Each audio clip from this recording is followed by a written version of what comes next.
प्रदेश में लगातार पेट्रोल और डीजल के दामों में बढ़ोतरी देखने को मिल रही है, जहां एक बार फिर से डीजल ने दामों का शतक लगाया है। पेट्रोल और डीजल के दाम में लगातार हो रही बढ़ोतरी से ट्रांसपोर्टर्स और व्यापारी से लेकर आम लोग तक सभी प्रभावित हो रहे हैं। जिस रफ्तार से ईंधन के दाम बढ़ रहे हैं, उसका सीधा असर बाजार पर हो रहा है।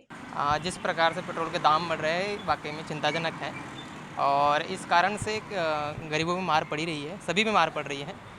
किसान वर्ग हो, युवा वर्ग हो, बाहर से पढ़ने के लिए आता है, जब वो कहीं ना कहीं ट्रैवल करता है तो खर्चा ज़्यादा बढ़ रहा है, तो ये नुकसानदायक कहीं ना कहीं है। मैं किसानों की ओर रुख करना चाहूँगा तो किसान इसमें बहुत परेशान होंगे, क्योंकि जितना ज़्यादा डीजल का रेट बढ़ेगा, ट्रैक्टर्स वगैरह चलते हैं तो खर्चा बहुत बढ़ता है, तो कहीं ना कहीं कमी होनी चाहिए और इस पर सरकार को विचार करना चाहिए। बाजार मामलों से जुड़े जानकार और व्यापारी कहते हैं कि इसका सीधा असर माल भाड़े पर पड़ेगा और इसमें 16% तक की बढ़ोतरी हो सकती है। क्या है कि सरकार को इस विषय में चिंता करनी चाहिए, क्योंकि हम देख रहे हैं विगत 2 सालों से कोरोना से हम ग्रसित हैं। उसके बाद लोग कहीं ना कहीं धीरे धीरे अब अपनी स्थिति को छू रहे थे, तब जाके ये महंगाई अब बढ़ रही है।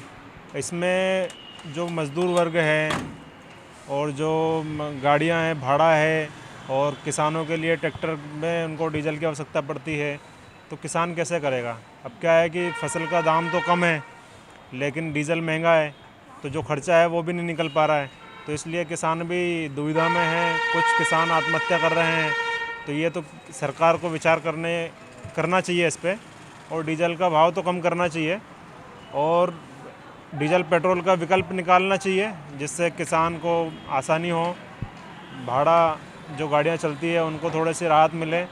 सरकार कर तो रही है सीएनजी और ये और वो, लेकिन पर्याप्त मात्रा में उसके संसाधन, इलेक्ट्रिक व्हीकल, उसमें सेफ्टी नहीं है, बहुत सारी समस्याएं हैं, तो इस पर सरकार को विचार करना चाहिए। भारत में डीजल की सबसे ज्यादा खपत ट्रांसपोर्ट और एग्रीकल्चर सेक्टर में होती है। दाम बढ़ने पर यही दोनों सेक्टर सबसे ज्यादा प्रभावित होते हैं। Bureau report, MP news, Indore.